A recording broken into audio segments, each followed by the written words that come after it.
into FEMA. So again, thank you for being here. We look forward to your remarks. So thank you. Well, thank you very much, and it's great having FEMA involved. We've had tremendous success working together, and we appreciate all of the people here, and it's an honor to be with all of you. You're doing a fantastic job, by the way. And so now we're, as of yesterday, when we gave the order, FEMA's totally involved in addition to everybody else, and a lot of progress is being made, so I look forward to speaking to the governors. And from what I understand, we have pretty close to 50 of the governors and some territories on, and we have a lot of, just about everybody showed up, so that's very nice, and we will put them on the screen as soon as you want. Thank you. Thank you very much. Mike, do you want to say something? Thank you, Mr. President. Thank you, Mr. President, and I want to add our thanks not only to the great team here at the National Response Coordination Center and FEMA, as FEMA takes the lead in implementing the policies that you approve from the White House Coronavirus Task Force, but as you do continually, Mr. President, I want to thank all the governors that are joining us today. Today is an opportunity to talk about the progress that we are making on mitigation, on testing, on supplies. We understand as FEMA's mission that this effort through FEMA will be locally executed, state managed, and federally supported. And I want all the governors to know that we are with you every step of the way. We're absolutely determined at the President's direction to make sure that you have the resources and the support as you see to the health and well-being of your communities. We commend the governors. At this point, Mr. President, as we told the country today, 3 states are 50% of the coronavirus cases in America today. So we're focusing resources at the point of the need. The governors in those states, their state health officials are responding with great professionalism and great speed. We'll continue to support those that are directly impacted. But by standing up through your national emergency declaration, Mr. President, standing up FEMA and standing up the National Response Coordination Center, we want our governors, we want all of our state and local health officials to know that we are, as you say, bringing the full weight of the federal government to bear to support our states and our local communities, and that we'll get through this coronavirus and we'll get through this together. I agree with that 100%. Thank you very much. And for the media, I guess perhaps you're going to stand aside. We're going to have the screen right behind you, and we'll start opening this up to the governors. That's okay, please? Yeah, go ahead. One question for you? Okay.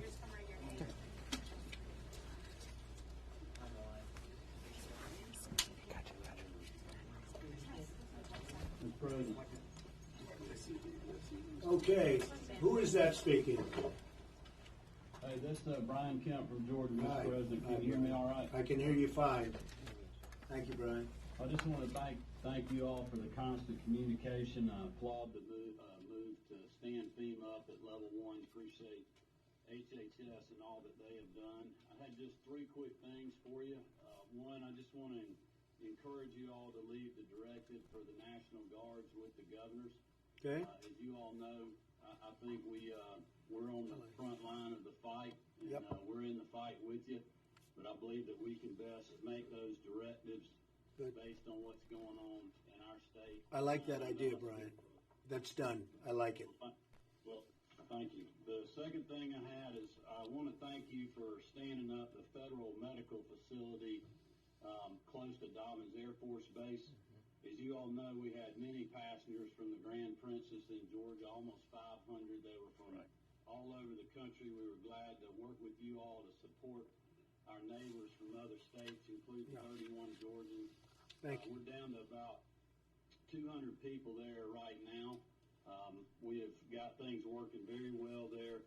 But I want to encourage you, when those visitors leave, I would like for you to consider leaving that facility stood up to help us with the surge that we're seeing in our, especially at Metro Atlanta area hospitals. So just want to keep that on the table if you're willing to consider that. Okay. And then the third thing, and I will pass this along to you, this is just a kind of a big idea, if you will, is the stimulus packages through the Congress, we created an economic impact subcommittee of my coronavirus task force. They had a recommendation, and we just got this not too long ago, but we've been vetting it all morning. But one idea to help the states in these struggling revenue environments that is unlike the recession when things went down slowly. We states had time to prepare. At the end of the year, we're all facing drastic revenue drops. And the idea of a block grant to the states to help fill revenue shortfalls would be something I'd like for you to consider. And also, we had an idea on the unemployment insurance, but I'll get that to you all for considerations. I just wanted to get that on the radar, and we'll talk to our congressional delegation as well. I know you have a lot of things to consider, and we just wanted to throw that out there. But thanks again for the constant communication and support. Thank you. Very good. Thank you very much, and we will consider everything you've said. Thank you very much. Okay, who's next?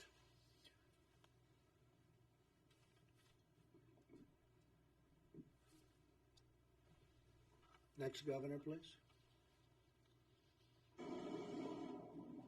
Hey, this is Phil. You're looking well, Phil. You're looking well. So are you. Good to see you and the Vice President. Thank you for everything. Thank you. Just a couple quick points. We've had a really good week with FEMA, so I want to give them a shout out. FEMA Region 2 is helping us set up testing. The Army Corps is actually visiting us in this building at 4 o'clock today to talk about repurposing facilities for more beds. So thank you for that. Yep. We've had conversations with the VA in terms of backup medical support. Two areas. One, just in terms of where we're going to need some help. One is to underscore Governor Kemp's point on flexible block grants. Okay. Those will be important to us to allow us to continue to serve our people. And secondly, the Lord helps those that help themselves. I promise you, we're doing everything we can to get PPE. We're acquiring it. We're getting donations, but we still are going to need a big slug out of the strategic stockpile. So for all the above, many, many thanks. And so, Phil, try what you can, do the best you can to get what you can actually get. And we're also having a lot of things produced that, frankly, nobody's ever seen anything like this before. But do the best you can, and on block grants, we're going to consider that very strongly. Thank you, Phil. Thanks, Mr. President. Hello, John Bell. Mr. Vice President, appreciate the communication, the coordination, all the help. I did want to just put on your radar screen the fact that I think if you look at cases by state on a per capita basis, we're right at the top of the country, 3 or 4. And of course, the healthcare infrastructure is designed to meet the population. And my fear, based on modeling that I've received today, is that as early as 7 days, we can start to exceed our capacity to deliver healthcare. And even after surging, we may only get an additional 3 days. And so I'm asking for help in terms of surging our medical capacity here in Louisiana. We've got some requests in. For example, we have a VA hospital in New Orleans, where we've requested to be able to surge patients there. We haven't received a response yet. We've got a request in for a federal medical station through HHS. We're just asking for help. That is the 10-meter target for me right now, because we're going to do everything we can to mitigate and slow the spread. But in the time that we have, we've got to increase our surge capacity. That is my biggest concern, and I just wanted to express that to you and ask for your ongoing help. What is your second request? John Bell, what's your second request, please? The second request. The second request beyond surge capacity is looking at National Guard, bringing them under Title 32 for funding purposes. Right. Okay.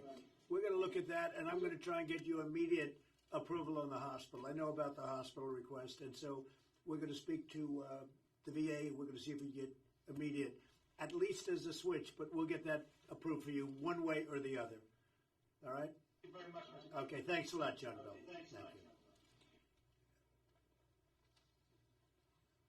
I might ask very briefly while we're waiting for the next governor to come on, Mike, if you could say a few words, and also Deborah, if you could say a few words, would be great. And then we have another governor teed up, please. Great. Again, thank all the governors for your leadership, your partnership in confronting the coronavirus. A few updates and a few requests for each one of you. I want you all to make your citizens aware the President signed the Family First Coronavirus Response Act last night. Coronavirus testing is free. Paid sick leave, family leave for caregivers, food assistance to the needy.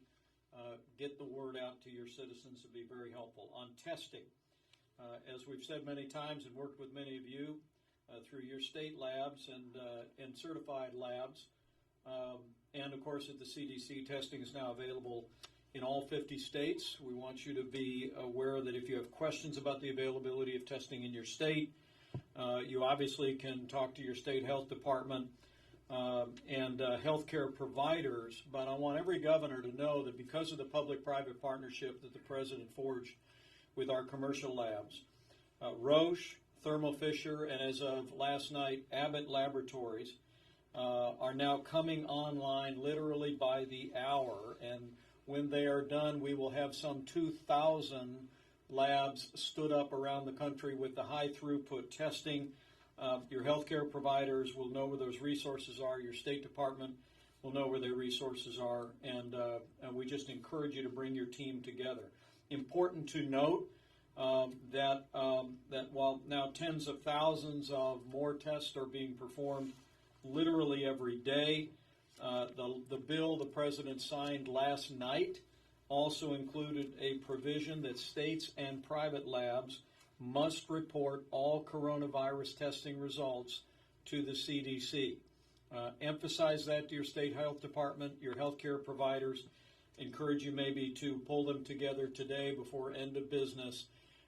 We're rapidly expanding testing around the country, but as Dr. Birx will reflect in a moment, we want to make sure that we're getting the results of that testing so that we can be informed about that, and of course that the American people can have full visibility on that testing as well.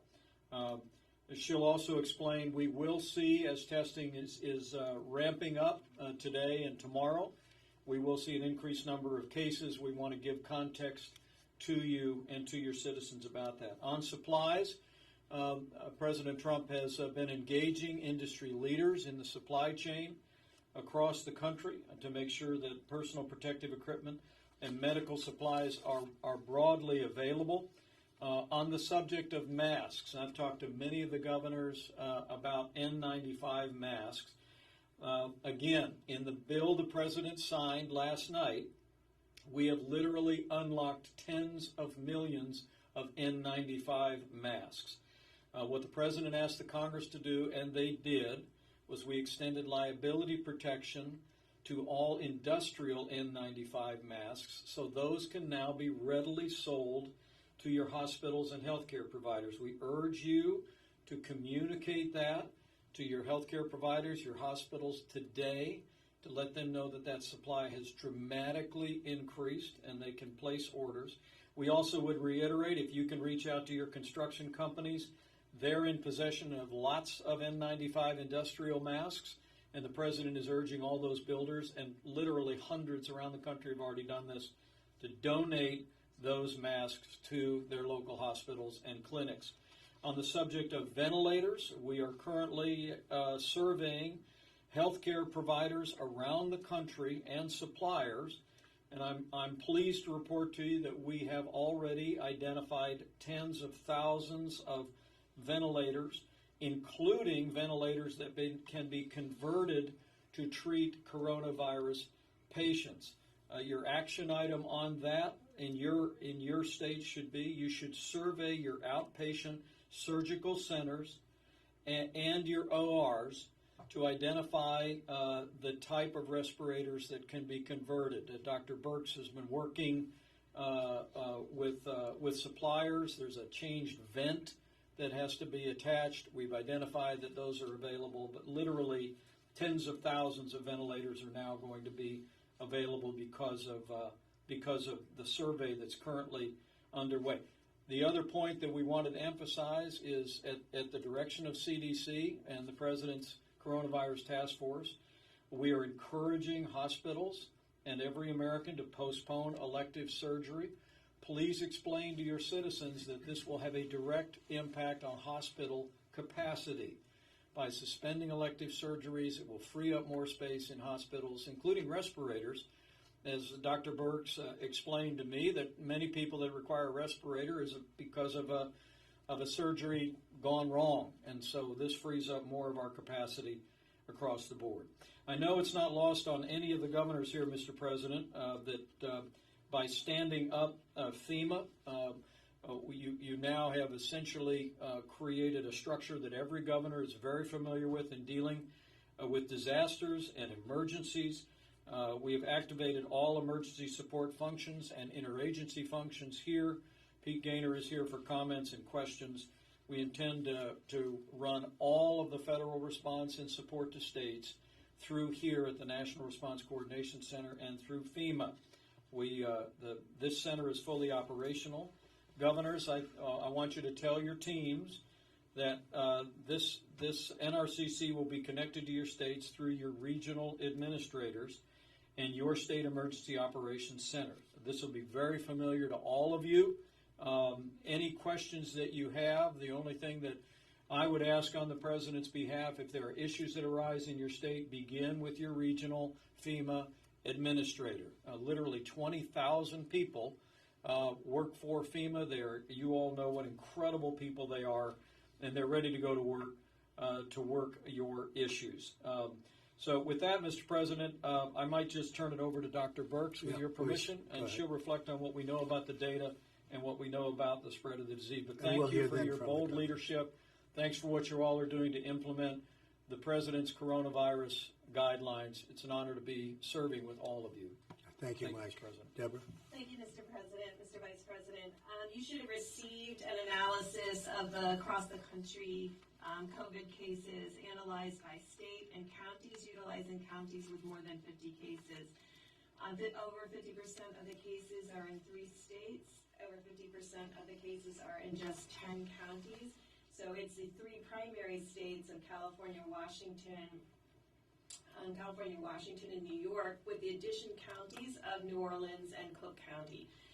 We are very concerned and remain concerned in urban areas where mitigation and social distancing is absolutely crucial. The issue of decreasing spread due to contaminated counters and other things in restaurants and bars, as well as movie theaters, is absolutely critical.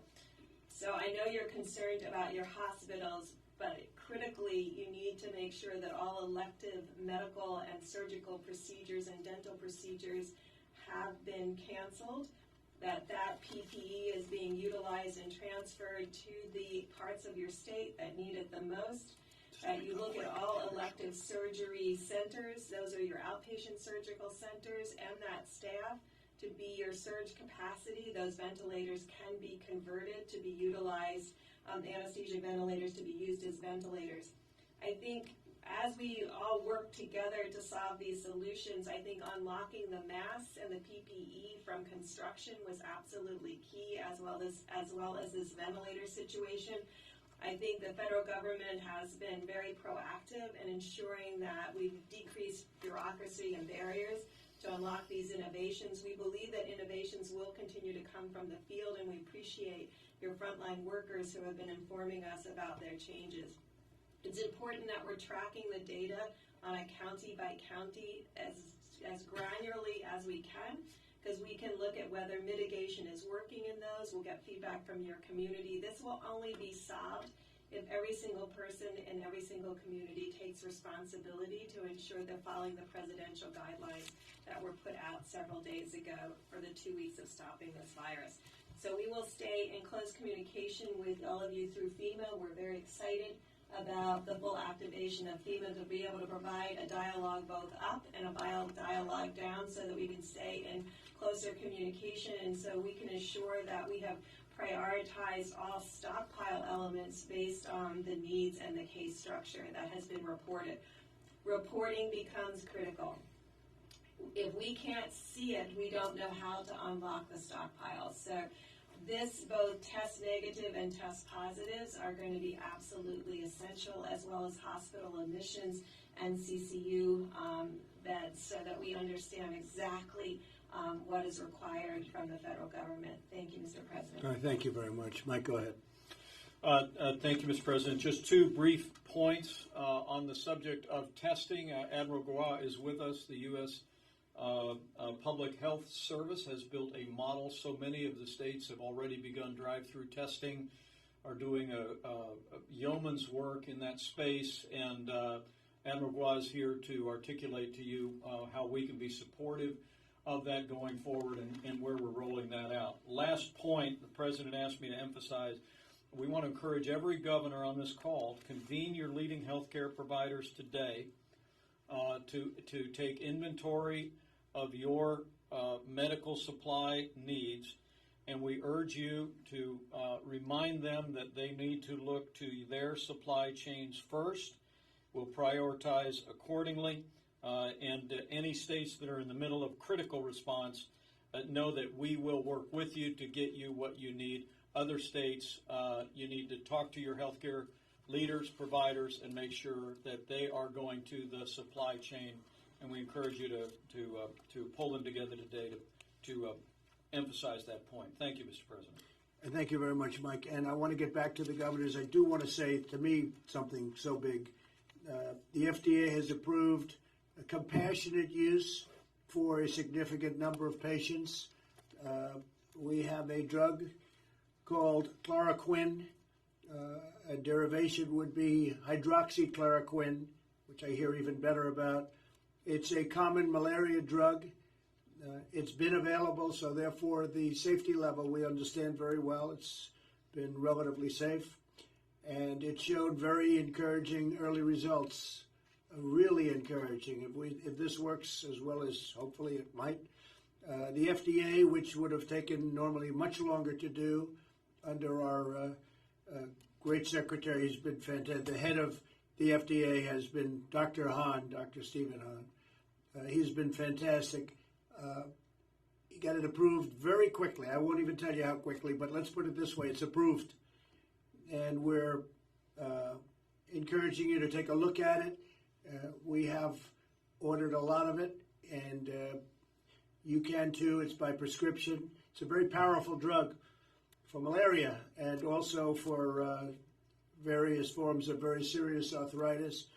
But we think it has a very serious, very good impact on what we're talking about with respect to the virus. So you'll take a look at that, and you can coordinate with us. But I think, to me, that's a game changer. You know about the vaccines are fine, but that will be a while before you can test them because you have to leave quite a bit of period. We are making tremendous progress on a vaccine, but it still takes a long while to test it.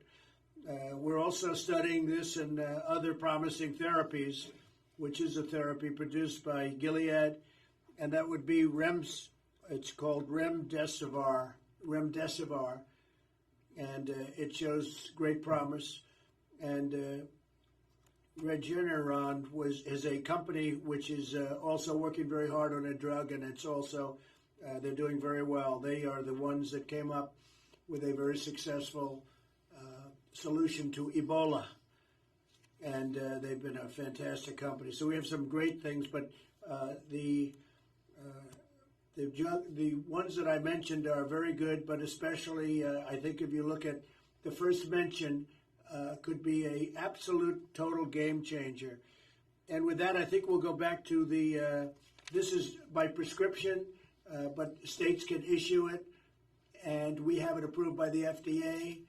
And I think it's going to be something that will be very interesting to see. We're going to know very quickly, but we've had some very good tests, and it's been successful. So let's take a look. To me, that's probably the most important thing that anybody can say, if it works. But we have it approved for safety. And I want to thank the FDA for acting so quickly. It was incredible how quickly. This was something that would have taken years, and they got it done almost immediately, based on the past history of the drug. Thank you very much. Who is the next governor, please? Hi, this is Pete Ricketts in Nebraska. Hi, Pete. How you doing, Mr. President? Thank you. Good. Thank you very much for all your leadership and the Vice President. Appreciate it. Absolutely, the key things we're hearing from people are around PPE and testing, so you're doing on the right track with that. We need to expand the access for those. I got 3 quick things to bring to your attention. One is reagents to process the tests. So once, for example, somebody's been swabbed and we have a test kit, sending it to our lab, we're working to conserve the reagents, but I think some of my colleagues are actually out. So if you could put some attention in the CDC to how we can make sure we're getting reagents out to everybody so we can actually process the tests we're getting. Okay. That would be a key thing. Second thing, childcare. Following your directive from Monday, we've reduced those public groups to 10 people, but we need to pop up alternative daycare, especially for our first responders, public, our health officials, anybody involved in public safety. So we need a waiver from the fingerprint requirement to be able to do that quickly.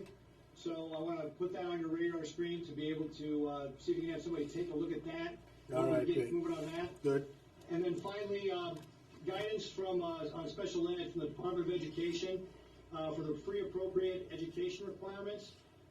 Please ask somebody to work with the chief state school officers on a temporary approach. The recent guidance was put out actually created more consternation, more concern. I've got attorneys in some of our schools telling our teachers they can't do anything because they're going to get sued because of the FAPE requirements.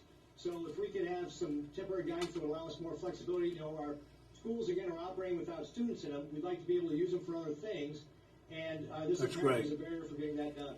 That's great. Thanks for your help on those. We'll get right back to you on that, Pete. Thank you very much. Great job you're doing. Thank you. Okay, who's next, Governor? Who's our next governor?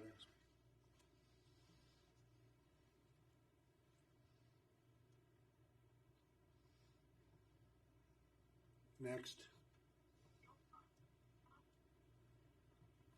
Hey, Mr. President, Vice President, this is Governor Baker from Massachusetts. Hi. First of all, I want to thank you for signing the Family First Act. That will certainly provide needed resources to all of us. And I'll obviously echo the argument that other governors have made that more flexibility is better than less with respect to additional federal support, just given the way we all work. I just have 2 things on the PPE issue, which obviously is a huge issue for all of us. The first is, could you talk a little bit about the guidance you're going to offer, or just give us some guidance on how the implementation of the Defense Production Act is going to work with respect to trying to man up and generate additional capacity around the PPE stuff?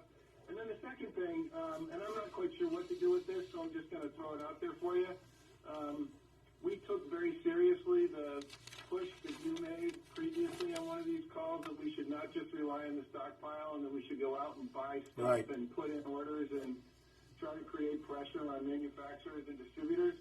And I got to tell you that on 3 big orders, we lost to the Fed. So my question is, could you give some of these guys some guidance that says, if states are doing what the feds want and trying to create their own supply chain on this, that people should be responsive to that? Because I got a feeling that if somebody has a chance to sell to you or has a chance to sell to me, I'm going to lose every one of those. All right, Charlie. Thank you very much. Well, we do like you going out, seeing what you can get, if you can get it faster. And price is always a component of that also.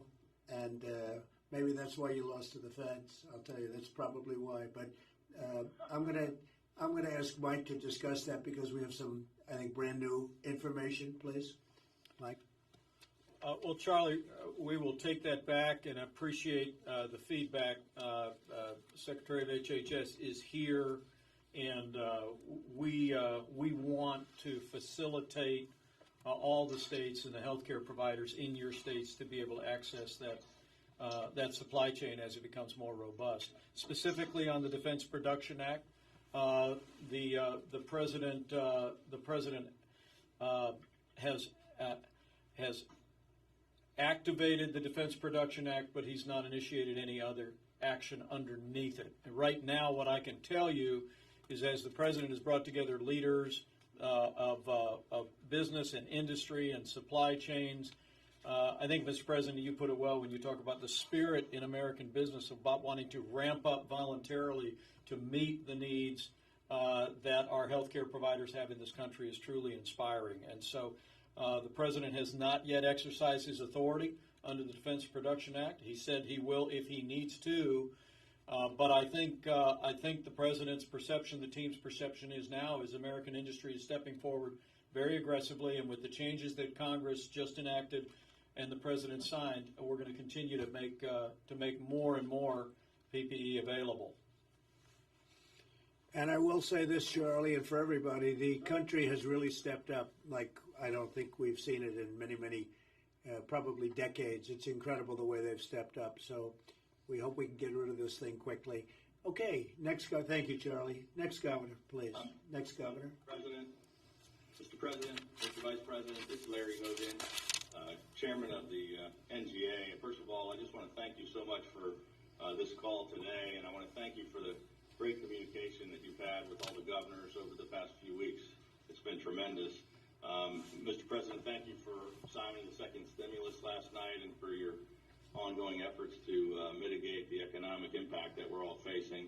And thank you so much for appointing Vice President Pence, the former governor, to lead this crisis. He's been terrific in working with all of us and reaching out to us. Thank you, Larry. Yesterday we had a meeting of all the governors at NGA prior to this call, and you're getting a lot of input. You're being bombarded by 50 different people with different questions. We try to consolidate it down to kind of a group of concerns that all the governors agreed on were sort of our priorities. And we talked with Doug Holzer last night and gave those to the White House. And we want to just raise those issues, some of which you've already covered already in the discussion, but I just want to walk through them, just summarize this. There were 25, 30 different things all the governors were talking about, but these were the ones that were the most, there was most consensus on. One, it was, trying to dedicate at least 50% of the supplemental funding to the states, including some direct funding and acting quickly on waiver requests. You've done a great job with all of this funding. We're in a good position at the state level to know the real needs and get the money out faster to some of those small businesses that are impacted. You're doing the stimulus for those industries that are being hurt and getting those checks out to the people that need them. But if we have the money in the states, we can really utilize it, I think, faster and push it out, sort of like we do on other things with block grants. Secondly, we've talked about this a lot, but every governor obviously is trying to work with you and bombarding about things about how do we work together to increase access to PPEs, masks, test kits, extraction kits, and accelerating the production and all of this life-saving equipment, ventilators, and we're working together, but that's obviously something all 50 governors are at the top of their list. Third, and this came mostly from your appointees, Mr. President, the co-chairs of the Council of Governors, Governor Hutchison and Governor Ige, about supporting Title 32 authorization to give governors more flexibility with their National Guards, and it helps us pay those folks and get them benefits that we've activated 2,200 Guard members in our state, and this is something I think the governors had a concern. All 10 of your appointees are on this call, I believe. Number 4, providing some guidance on implementation of the Defense Production Act so we can kind of help work with Secretary Azar and give some thoughts about how the states could be more involved in helping that with some of the industries in our states. And lastly, allowing us some more flexibility for the completion of both the census and the real ID. Because we're trying to not force people into, like our MBAs. We've waived licensing requirements, so we don't have people trying to get renewals of licensing, and yet real ID requires us to get all these people in there by October 1st. So those are kind of 5 critical things that all the governors want to address, some of which you've talked about. And I just want to, again, thank you. There's been tremendous cooperation. You have a terrific team that's been working, and I want to try to limit the people bothering you directly and calling the Vice President's phone and blowing up Cabinet Secretary. So I'll reiterate what I talked with the White House about last night, and that is, you mentioned it, Mr. Vice President, going through the normal FEMA process. It's great that you're being so willing to help governors personally, but I think things will happen better if you go through your regional FEMA coordinators and you got more people addressing these issues. But that's a summary. I mean, I just throw it out there, so thank you for maybe others on the team can touch on it. Well, thank you, Larry. And I think the FEMA is going to go great. We've done so much work with FEMA. Unfortunately, recently on a big tornado in Tennessee, you know that, and then last year on a big tornado in Alabama. and plenty of hurricanes. And we work also in California, largely in California, and the big forest fires. And FEMA does a job like no other. And so I think they'll be I know they're going to be a tremendous help. On the 2 points that are relevant, I'd like you to call Steve Mnuchin, and I'll speak to him later. Give him a little detail on those 2 points, please, so that while we're doing this with the Senate, we're getting a lot of cooperation from Democrats and Republicans. Maybe you can make those 2 points a little bit with Steve, because a few people do agree with that. Okay? Thank you. Thank you very much, Larry. Thank you, Mr. President. Okay, next governor, please.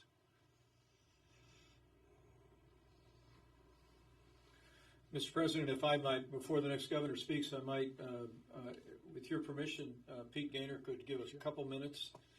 Governor Hogan, we appreciate your affirmation of the President's decision to stand up FEMA's National Coordination Response Center and to have all the state requests and resources funnel through a very customary system here at FEMA. But, Mr. President, with your permission, yes, have Pete please reflect.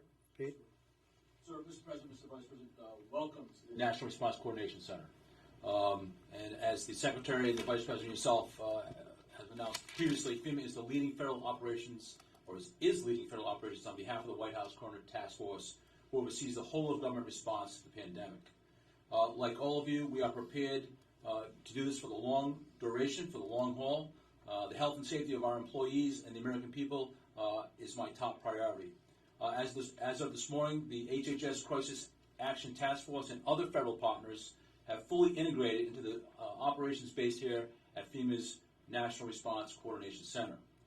Additionally, all 10 FEMA Regional Response Coordination Centers around the country have been activated to support ongoing response efforts in each of your respective states and regions.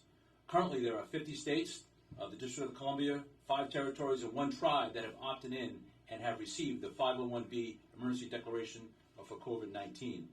In support of this, FEMA's primary goal will be to ensure you have the resources that you need. This is what FEMA needs from everyone. The FEMA regional administrators will continue to coordinate closely with you and your teams to determine the type and level of support you need as you continue to respond to this dynamic threat. Like all emergencies, response is most successful when it is locally executed, state managed, and federally supported. We cannot stress this enough. At the state level, it is important that your emergency management and public health teams are linked together. Governors, if you have unmet needs, please ensure they are communicated to your respective FEMA regional administrator. They have a direct line here to the NRCC in Washington, D.C. I also need your help in emphasizing that at the local and county level, they should first be funneling requests up through the state and then from the state to the FEMA regional administrators. Again, locally executed, state managed, and federally supported. Recently today, we issued guidance to all states about what eligible emergency protective measures are under the Stafford Act. So that was this afternoon, and governors, you should see that shortly. We also issued guidance on giving more definition about the Defense Production Act. I thank everyone for their continued partnership in this effort, and as the President and Vice President said, we will get through this together as a team. Thank you very much, Pete. And in addition to FEMA, we have the very, very talented man who I've dealt with a lot on building different things throughout the country, the general that you, I think for the most part, you know, General Semonite, and that's the Army Corps of Engineers, and very much involved in a couple of locations, I know very specifically, and he's definitely very busy, but he's a good builder, and that's what you need is a good builder, so thank you very much, General, for being here. Okay, next governor, please.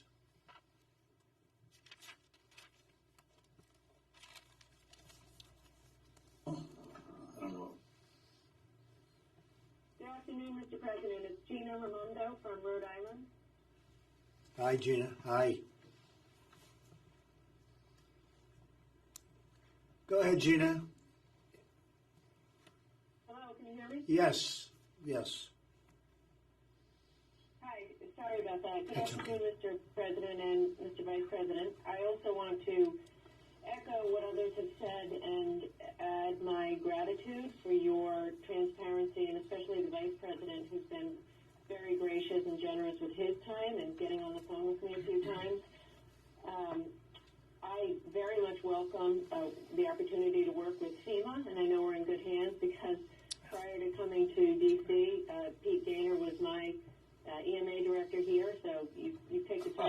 That's good. Gives me comfort to hear his voice on the line. That's great. I agree with everything that's been said. I want to just add a few other points. One is we are following your direction and asking our hospitals to suspend their elective surgeries for all the reasons you've asked us to do that. That is, however, an incredibly important source of revenue for these hospitals and profit. So as you are putting together the next round of stimulus, I would ask you please to consider direct and sizable stimulus to our hospitals, because they're really bearing the brunt of this. Okay. The second thing is, and I talked to Secretary Mnuchin yesterday, and he agreed with this, I would ask you to think about the short-term liquidity needs of states. So as our revenue is falling off a cliff, we may need to access the capital markets for kind of bridge financing to deal with short-term liquidity, and some sort of a federal guarantee or federal assistance to help us do that would be helpful. Okay. And I think some of us may need that help in a matter of weeks, not months. So I just wanted to put that on your radar. And then I fully support what has been asked for as it relates to block grants, because all of us are on the ground and need some flexibility to quickly react to the needs of our small businesses who, these guys are really struggling, and we're all going to have to do our best to help them. So thank you. Thank you. And by the way, thank you for having these calls. Incredibly helpful, and I appreciate it. Thank you, Gina, very much. Appreciate it very much. And we'll look into all of those points very strongly. Thank you. Gary, please, go ahead. Am I on? Hi, this is Gary Herbert, Governor of Utah. Thank you very much, Mr. President, Mr. Vice President. Let me add my amen to all that's been said heretofore, and we appreciate the work that's being done. And the suggestions and what we're learning from each of the states is helpful as we look at best practices. One of the things I'd like to just suggest is that we hear a lot of what we can't do. There's a lot of gloom out there. People are uncertain. They're afraid. But we need to bring some certainty, if we can, to when this is going to be end. How long have we got to tread water here? The stock market is in kind of a free fall. And yet, as we look at least in my state of Utah, I think around the country, the economy is still doing pretty good. We need to start talking about what we can do. There are things we can do. There's best practices. What we can do is workarounds. And probably we need to hear from our people in the hospitality industry about what could they do with their restaurants, maybe meeting in small groups and still be able to keep people safe from the spread of this flu rather than total shutdown. So I'd like to hear more about what we can do. For example, I know this will, you agree with this, Mr. President, golf is a great recreation, a great activity where we have very few people in a large open space. Our golf courses ought to be a place of recreation. We probably have park areas we can go out there and recreate with our families and still have a normalcy to our lifestyle. So it's not just what we can do, but what we can do and what we can find from best practices to see what we can do to adapt, innovate, and be able to succeed during this troubled time. So I'd like to hear more optimism to give us hope and confidence in the future, which I think will translate to the public. Good. I think you're right 100%, and I think we're going to have we're going to be a rocket ship as soon as this thing gets solved, as soon as we beat the invisible enemy. It's an invisible enemy, and it's been vicious. It's in over 140 countries, if you can believe that. 140 countries, so it moves fast. It's very contagious, but we've really stepped up, and a lot of good things are going to happen. And one of the reasons we're doing the packages that you're hearing about, reading about, and know about is the fact that we think it's going to come back really fast. I think we're poised to come back very, very fast, but we have to get rid of this, and we will get rid of the virus, and hopefully it'll be sooner, far sooner rather than later. Thank you very much, Gary. Appreciate it. Thank you. That's great. Next governor, please.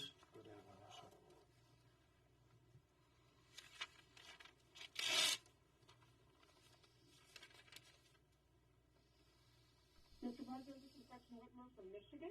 Hi, Gretchen. I'd like to be on the call with you. I want to thank you for the policy on the Canadian border. Michigan relies on a lot of medical care professionals coming across that border, and so grateful that it was a thoughtful policy. Good. And, you know, I'm not going to waste your time echoing all the comments my colleagues have made, though I think see the wisdom, and I'm grateful that they've made them. I wanted to just quickly touch on the auto industry. Obviously, coming from Michigan, my colleagues across the country also have serious investments in the auto industry, and we're concerned about liquidity up and down the supply chain and all of the great people that have made the backbone of our economy hum for so long. And I'm just hopeful that as conversations happen around industry, and we will keep this important sector front and center, because we are concerned about ensuring that they have got some paths out to and back to prosperity as well. Well, thank you very much. You're right, 100%. We're watching the auto industry very much. We're going to be helping them out at least a little bit, and they've sort of requested some help, and it wasn't their fault what happened. So we'll be taking care of the auto industry, and I appreciate it very much, your comments. Thank you. All right, next governor, please. Thank you.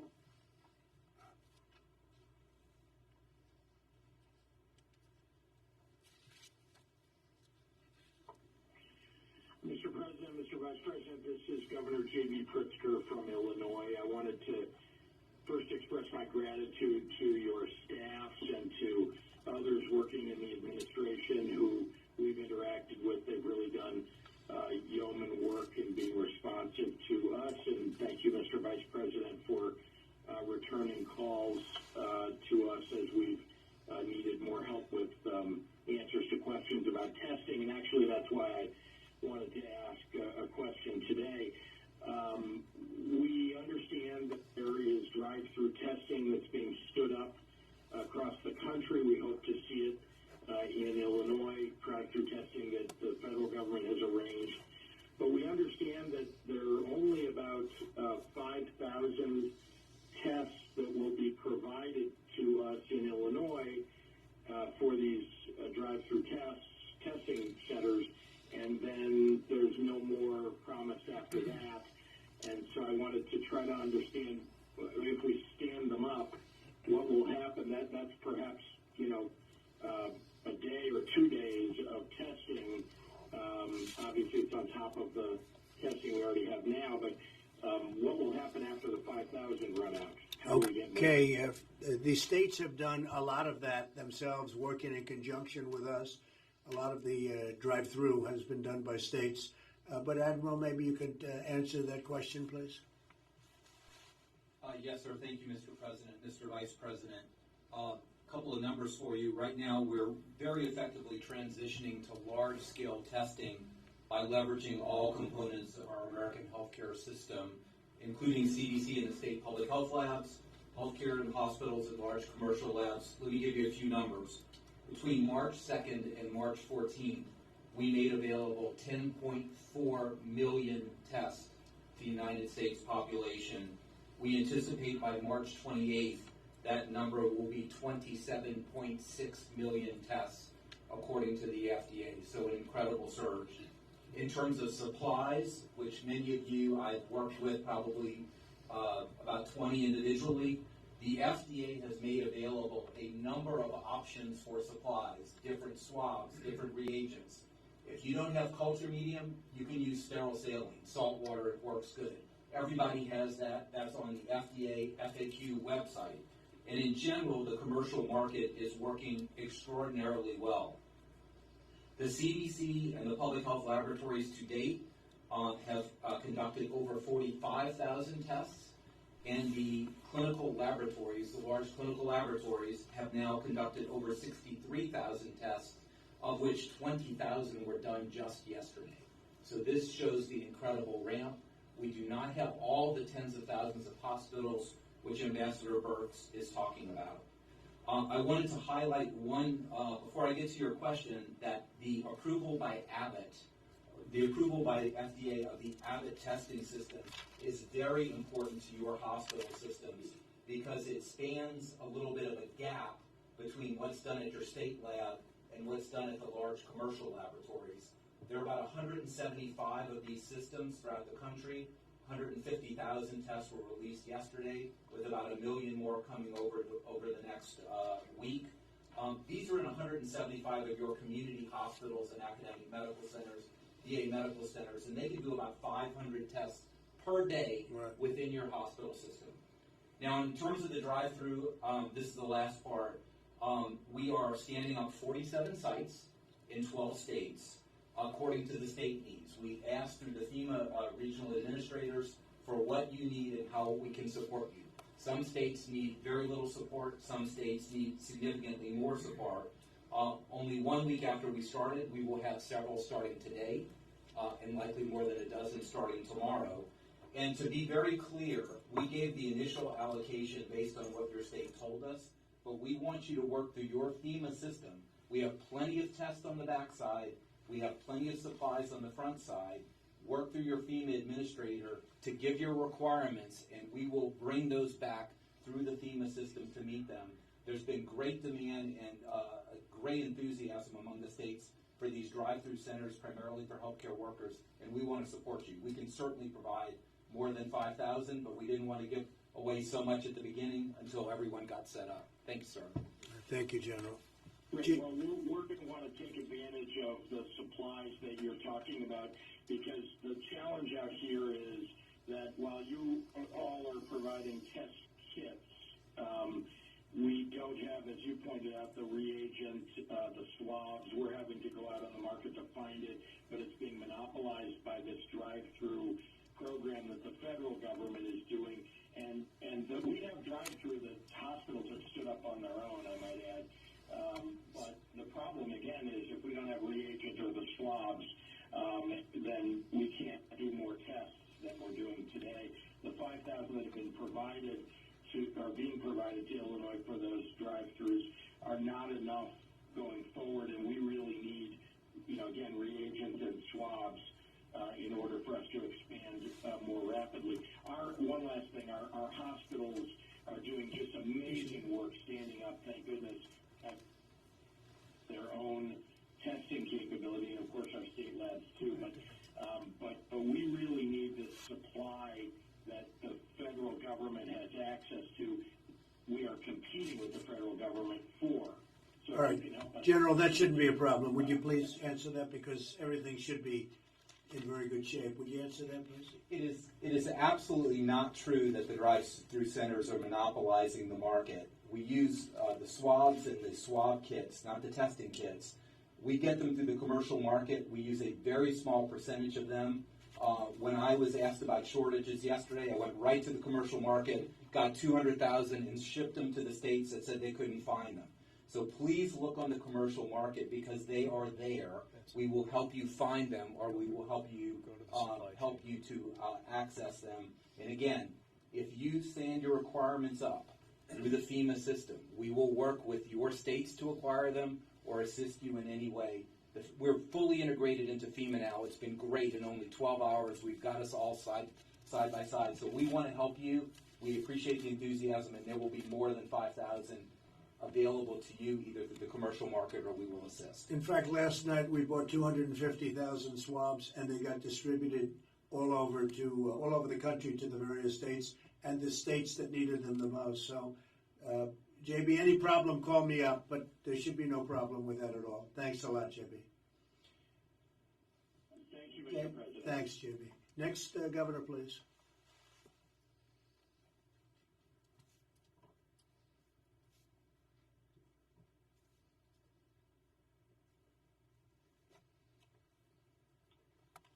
This is Christine Ohm from South Dakota. Thank you, Mr. President, Mr. Vice President, for all your hard work. We sure appreciate it. I want to tell you a little bit of my story, and I need to understand how you're triaging supplies. We, for 2 weeks, were requesting reagents for our public health lab from CDC, who pushed us to private suppliers who kept canceling orders on us. And we kept making requests, placing orders. The morning we would expect the supply, all of a sudden we get a cancellation notice, and we're working through all the set-up channels of the federal government to get it resolved until we ran out and were unable to process any tests in the state of South Dakota because I have the only lab that is operating today. I have no commercial outside labs whatsoever. Then I find out this morning, after we had to get a little pushy with a few people, we ended up getting, thanks to the CDC, a shipment of reagents this morning and started testing again, which was good as the backlog was getting there, and we were only processing and able to start processing this morning the high-risk samples as well. Found out that one of my hospital systems received reagents when they haven't even been an FDA-approved lab and aren't even ready to start processing yet. So they've received what I was trying to get for 2 weeks when they're not even an approved lab, not even set up and running. And I'm trying to figure out how we're triaging supplies that we need, especially when I'm the only lab that operates in the state and we were going through the channels the correct way and using and searching and asking. I'm probably the one that my other colleagues were referring to that was asking for reagents from all of them for days. All right, we hear it. We got you, Chris. Trying to solve our problem. Very good. Alex, please. So Would you respond to that? I just don't want to be not be a priority area because we're a smaller state or less populated. That will never happen to you, and it will never happen to your state. Okay, go ahead, please. No, absolutely, Governor. Okay. And The Governor, second thing I need is Governor, this is Secretary Azar.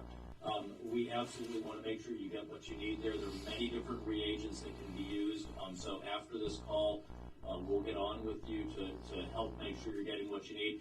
That hospital, I don't know how they got their supplies. They probably bought them on the open market. There's $1 trillion of open market supply. That's where most entities are buying. That's where hospitals buy their supplies from and states can buy from. But I'd encourage you first, please let that need be known to your FEMA regional director so that it goes into your normal process there. But given this special issue here that's a CDC test, we're going to get on with your team right away after this call and we'll get that issue solved for you. Okay? There is tremendous supply. Deb, please go ahead. So what might have happened is Thermo Fisher got approved. There's Thermo Fisher labs in major hospitals in South Dakota, and I told them to prioritize states that had not received Roche commercial assays and did not have LabCorp or Quest or one of the others. So your hospital, I'm not sure what you mean they're not certified. If they have a Thermo Fisher platform, they are certified to run this assay under full FDA. So there will be a lot of commercial hospitals in your state that will have access to these commercial laboratories outside of the CDC test. I understand about your state and local labs and them using, in your public health labs, using the CDC assay, but we're trying to strengthen your individual hospital's capacity where normal assays are performed for your public. Thank you, Christy. Thank you very much. Next governor, please. Yes, thank you, Mr. President. Thank you, Christy. Next governor, please. Can I just touch 2 other things, Mr. President? Go ahead. Go ahead. I think we got cut off. Next governor, please.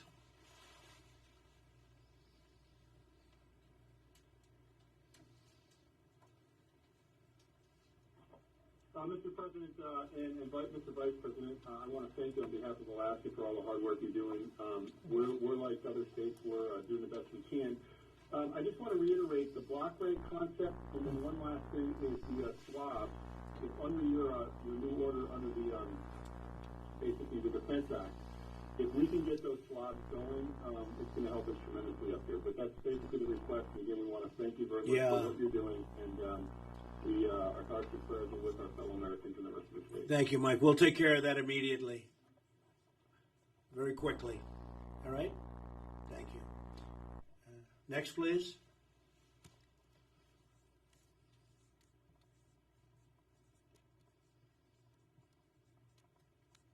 Mr. President, Mr. Vice President, it's Governor Lujan Grisham in New Mexico. Oh. Can you hear me? Yes. Hi. Hello. First, in the last call, I was very specific about needing contact with the Vice President and several of your cabinet, Mr. President. That happened in short order. In fact, the Vice President, thank you, Mr. Vice President, was in touch with us immediately. Good. And it has, in fact, made a difference. I do want to maybe offer a suggestion, and then quickly I have two more questions, if that's all right, Mr. President. Go ahead. The suggestion is this. You're correct that as we are all working on getting private sector responses to any number of supplies and equipment that both enable and continue to stand up laboratory testing and personal protective equipment, it is also true that the supply chain does still get interrupted, even if that's not a purposeful response by the federal government or anyone else.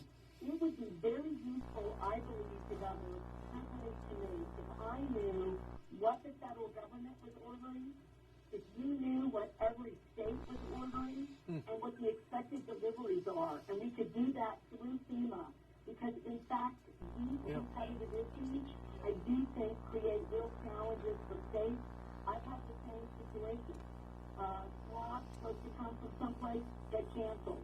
So exactly what Governor Nome is suggesting does in fact happen, and I think it's suppliers really trying hard to prioritize, but aren't all that effective at doing that. I think that's good. I think it's a good idea. Pete, we'll do it through FEMA. You'll coordinate that. So Pete is here. We'll do it through FEMA. That's the way we want to do it. Okay? What's next? Second, I want to also echo how important it is to deal with Title 32 and to be clear about what we're doing with our guards. I spoke with Secretary Esper, and we want to stand up a combat support hospital because one of my units has been deployed to Poland. We are working with him on that. I need that to happen as quick as we can. I just wanted to make a plug for that and let you know. And then the last two things quickly. Governor Kemp is right on about grants. In my opinion, you've already, Mr. President, authorized that we can use community development block grants carryover. That may be a very productive mechanism with all the federal relief that you're engaged in to push out to the states because we can stand up small businesses immediately. And I would certainly like to be in a position to do that. And last, but as critical to us, New Mexico has any number of labs. We're in actually a pretty productive position as long as we get the supply chain worked out from swabs to the reagents or the enzymes that we need to run them through our high-capacity machines. Mr. Vice President, I'm still waiting on that Roche machine, so if you could call me after this call. The others are coming online, and I need the Secretary for the Department of Energy, and he's wonderful, Roulette, to give us permission to stand up our labs at our national laboratories. Right. If we get this done, we're doing as well as can be expected in this crisis, sir. Thank you very much. We'll get it done. Thank you very much. All right. We have 4 more governors. Thanks. Let's go. Who's next?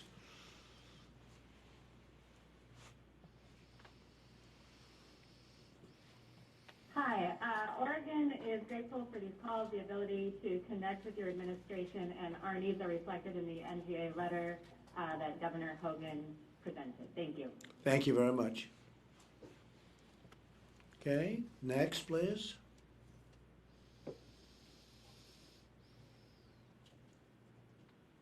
Doug Burgum from North Dakota, also Chair of Western Governors. Mr. President, Vice President, thank you for your leadership. We had a previous call, brought up the risk in tribal area. Yesterday, the White House held a tribal call. Over 900 people participated on that call. You pulled together with Lighthouse leadership, the leaders of the BIA, the Bureau of Indian Education, Indian Health Services. There's more money on the way, so thank you for your fast response. Number 2, on behalf of Western Governors, you've heard it from Georgia, New Mexico, and Rhode Island, my colleagues there, but block grants to the states would allow us to move quickly to not only support small business, but really help support the economy and help solve this crisis. And then lastly, you made a commitment last week during this time of $25 WTI oil prices to fill up the petroleum reserve for the U.S. That will save billions of dollars. A great move. And again, thank you all for your leadership. Thank you, Doug, very much. Thank you. Okay, next, please.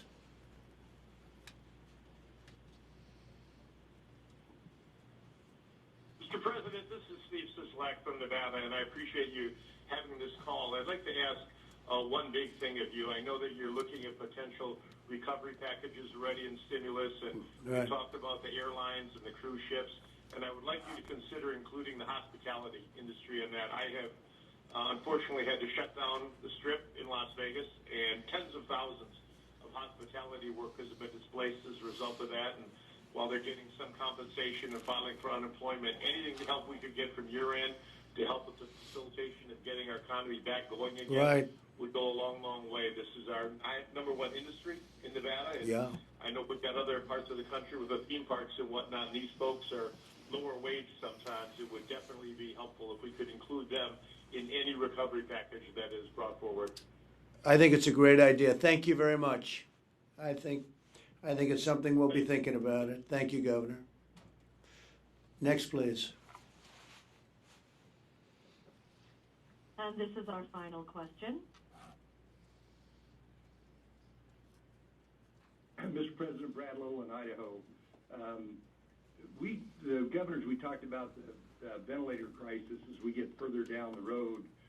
I know Governor Inslee is there at that point now. I've heard rumors that the car industry might start manufacturing them. And then we've talked about using laser technology, laser printing to make the parts. If FDA would give us the standard, and if Congress and the administration would help us with patent protection so that we could get into the supply chain an adequate supply of ventilators and the filters to where that was one less thing we had to worry about in our supply chain going forward, that would be very helpful. Okay. And we can do that too. That's great. We can do that easily. Thank you. Thank you, Brett. Well, ladies and gentlemen, thank you very much. It's been an honor to be with you. We'll do this probably often until this gets solved. Feel free to call me, the Vice President, anybody at the table, anybody in the room, except for the media. Don't call the media. And we will see you at the next one. Thank you all very much. Thank you.